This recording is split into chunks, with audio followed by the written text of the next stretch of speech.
The 7 levels of assassins in comics. Level 1, Trash. Captain Boomerang. He has absolutely taken lives, but the way he operates exposes the core problem immediately. His entire approach is built around gimmicks. Trick boomerangs loaded with explosives, blades, sonic tech, or gas are flashy tools designed to disrupt environments, not control them. When he is involved, things escalate fast. Civilians get caught in the crossfire, law enforcement responds early, and heroes arrive long before the job is finished. What defines him as a killer is short-term survival. He takes work when it benefits him immediately, often during robberies, gang disputes, or Suicide Squad missions that spiral into chaos. Even Amanda Waller treats him as expendable, someone you throw into dangerous situations expecting collateral damage. His success rate reflects that perception. He spends more time escaping consequences than completing clean hits. He's unpredictable in crowds and dangerous in close quarters, but loud enough to announce his presence long before the exit is secured. That reputation follows him everywhere. He survives by luck and opportunism, not by mastery of the craft. KGBeast. His early appearances present him as a Cold War executioner, physically imposing, heavily armed, and psychologically committed to the mission. He uses advanced weapons, cybernetic enhancements, and shows no emotional restraint when violence is required. The problem emerges once control slips. KGBeast relies on intimidation and direct force as his default solution. He prefers confrontations that escalate rather than resolve quietly. Stealth exists in his training, but subtlety doesn't. Against adaptable opponents, that rigidity becomes a weakness. When plans change, he pushes harder. The result is predictable. Body counts rise, attention follows, and the mission collapses under its own noise. Over time, he stops functioning as an assassin and starts operating like a blunt instrument. Terrifying in close quarters, ineffective when patience and misdirection are required. His history shows a pattern of unfinished work and exposed operations. Governments distance themselves. Handlers abandon him. What begins as state-sponsored efficiency ends as uncontrolled violence that leaves trails instead of silence. Level 2, Weak.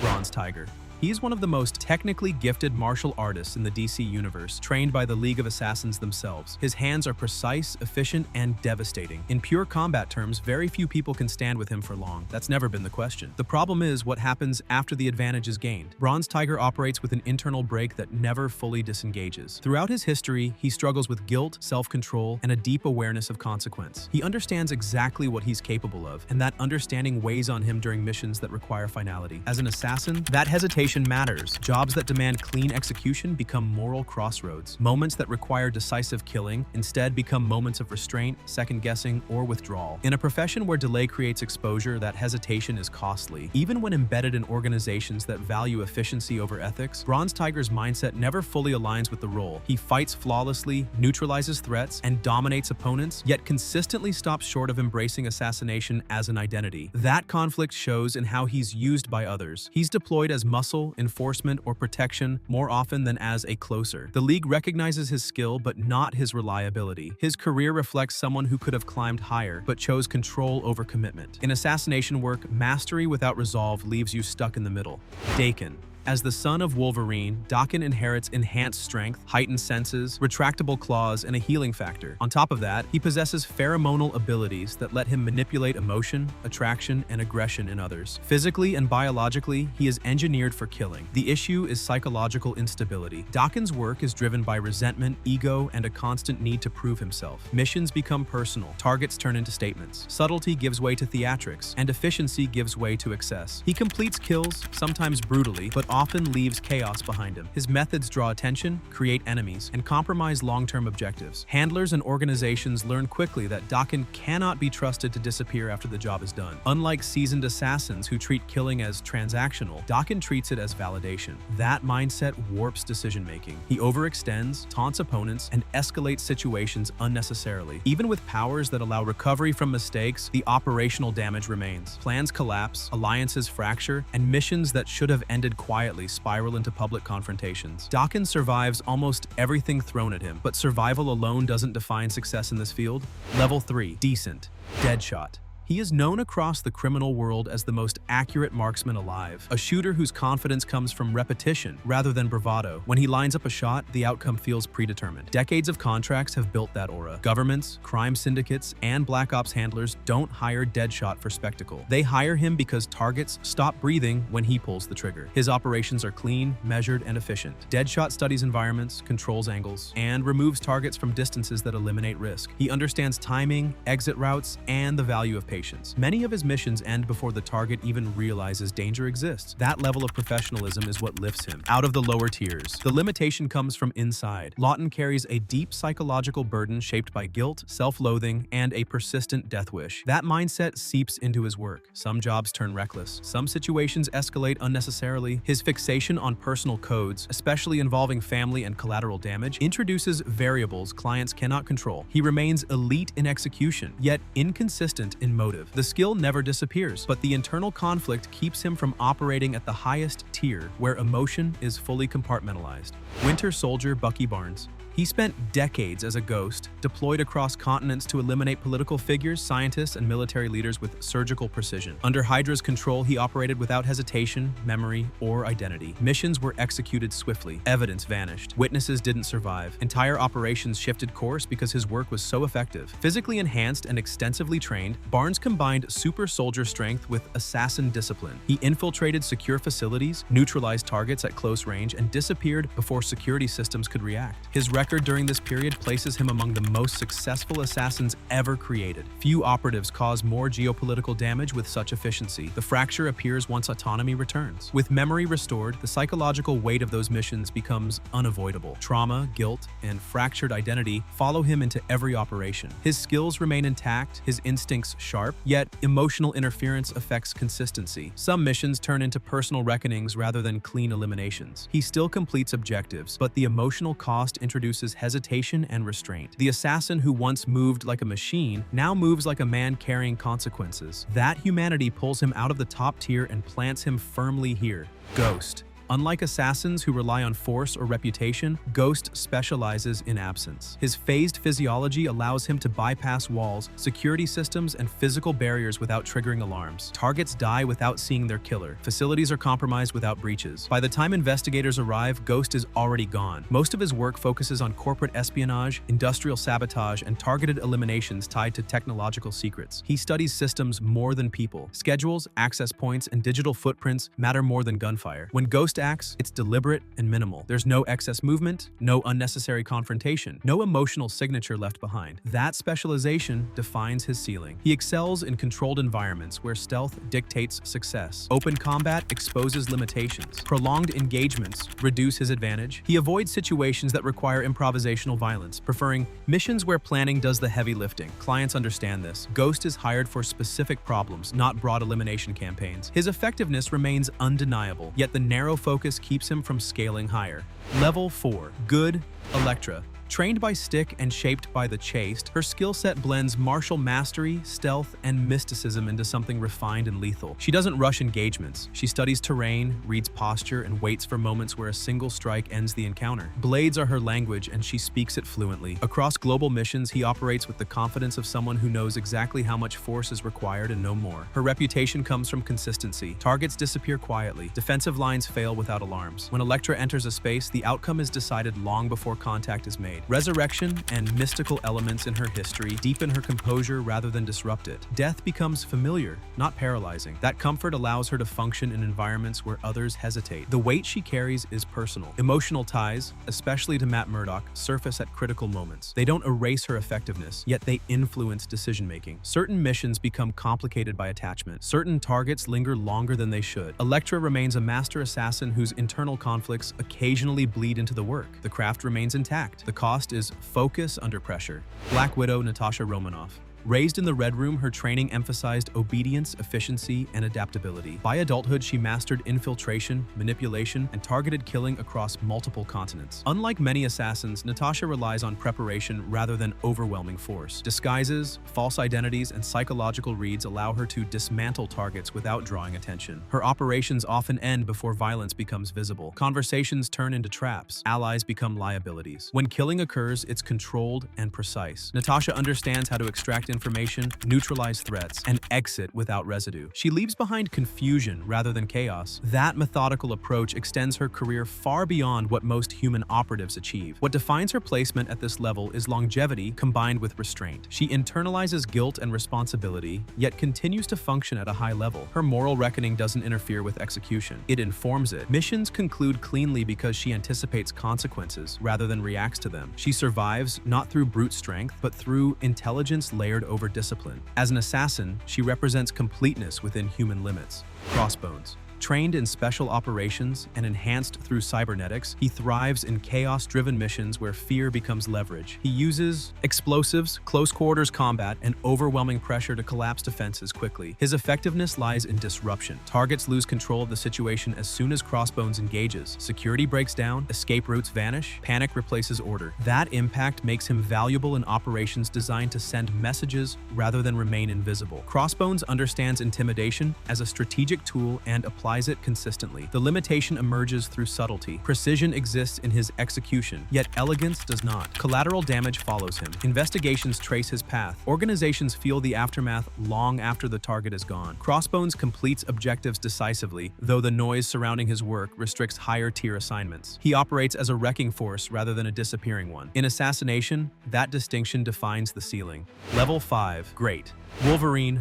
High history as an assassin stretches back over a century, and that time shows in the way he operates. Logan learned killing long before he learned restraint. Black Ops programs like Weapon X didn't teach him how to fight, they refined something already dangerous. Missions involving infiltration, termination, and extraction became routine. He tracked targets across continents, moved through hostile terrain alone, and survived conditions meant to erase normal soldiers. When Wolverine was deployed, the assumption wasn't whether the target would be eliminated, it was how long it would take. His effectiveness comes from inevitability. Enhanced senses allow him to locate prey with unsettling accuracy. Adamantium claws remove the need for ranged planning. A healing factor eliminates hesitation. Injuries don't slow him. Pain doesn't end the mission. Once Logan commits, pursuit continues until completion. That relentlessness defines his reputation among intelligence agencies and criminal networks alike. People who encounter him rarely escape, and those who do carry stories that spread fear faster than facts. What elevates him into legend is endurance. Decades of assassination work never dulled his edge. He adapted across eras, from covert wartime operations to modern superhuman conflicts, without losing effectiveness. His name carries weight in multiple intelligence archives, often buried under redactions. When missions require someone who can survive impossible odds and still finish the job, Wolverine remains the reference point. The violence he brings is personal, controlled, and final. The myth exists because the results kept stacking for generations. Deadpool. He entered assassination through desperation rather than discipline. The Weapon X program left him functionally immortal, mentally fractured, and permanently unafraid of consequence. That absence of fear reshaped how he approaches killing. Missions that terrify other operatives become playgrounds for improvisation. Firearms, blades, explosives, environmental, hazards. Everything becomes usable when death carries no permanence. His skill set is real. Deadpool demonstrates elite marksmanship, close-quarters combat proficiency, and tactical awareness shaped by constant violence. He completes contracts others refuse, including suicide missions and extended engagements where extraction plans collapse. Targets die because Wade refuses to stop moving. Limbs regenerate. Injuries reset. Pressure never accumulates. The mission continues until success becomes inevitable. The unpredictability defines his legend. High behavior destabilizes opponents before combat begins. Taunts, misdirection, and psychological disruption force mistakes. Enemies lose rhythm. Plans unravel. Entire operations collapse because no one can anticipate his next move. That chaos becomes part of the strategy, whether intended or not. Organizations hire him knowing collateral will follow. Results matter more than cleanliness at this level. What places Deadpool among the greats is output. Despite instability, his body count remains staggering. High-risk targets disappear, protected locations fail. He adapts in real time without hesitation or retreat. Immortality allows experimentation that sharpens instincts over endless repetitions. Each mission becomes a rehearsal for the next. The legend grows not from elegance, but from survival paired with relentless forward motion.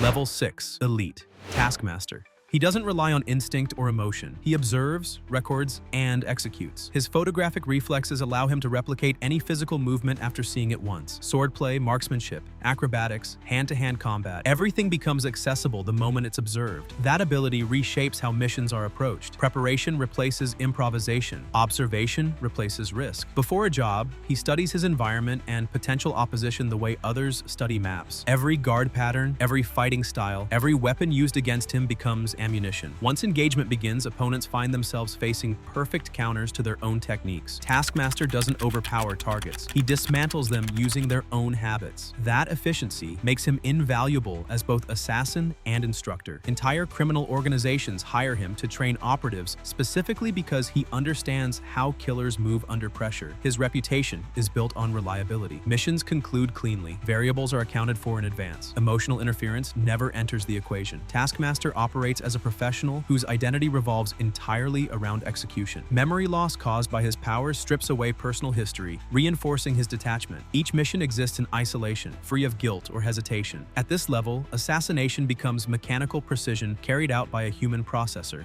Lady Shiva. Considered the deadliest martial artist in the DC universe, Shiva reads opponents instinctively. Posture, breathing, muscle tension all reveal intent before movement occurs. Combat becomes prediction rather than reaction. When Shiva engages, the outcome is decided before the first strike lands. Her approach to assassination is intimate and uncompromising. She favors close quarters where skill determines survival. Distance provides no safety. Weapons become extensions of her movement rather than tools relied upon. Shiva doesn't rush. She controls tempo, isolates targets, and removes them with minimal exertion. Those who survive encounters often do so because she allows it. Killing for her is an expression of mastery, not necessity. Her history within the League of Assassins and her repeated dominance over elite fighters like Batman reinforce her placement here. She defeats opponents through understanding rather than force. Fear spreads because there's no countermeasure. Training cannot bridge the gap she creates. She doesn't adapt to others. Others fail trying to adapt to her. In assassination, this level of personal supremacy transforms combat into inevitability.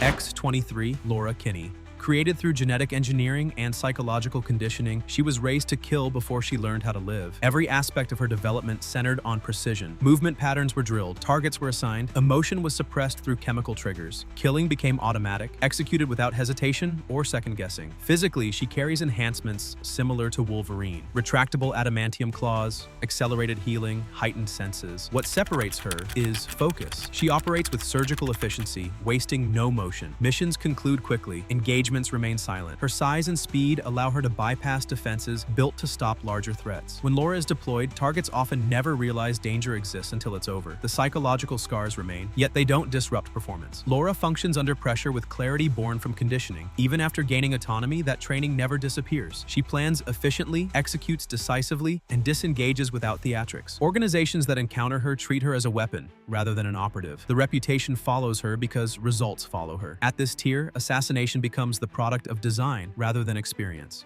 Level 7. GOAT. Deathstroke.